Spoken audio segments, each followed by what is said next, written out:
Sa detalye ng mga balita, umabot sa 40 basyo ng bala ang narecover ng mga otoridad sa crime scene matapos ang pamamaril sa San Jose National High School sa Tacloban City.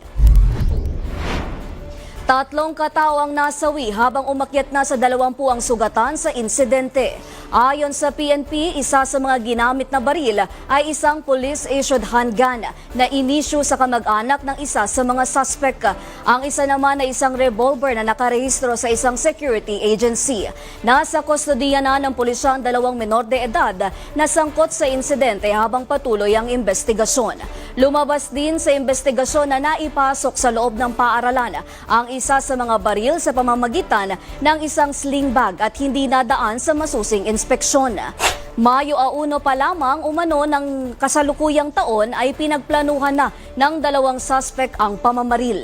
Samantala, isinailalim na rin sa restrictive custody ang pulis na may-ari ng isa pang mga baril habang tinitignan din ang posibleng pananagutan ng mga nasa sangkot.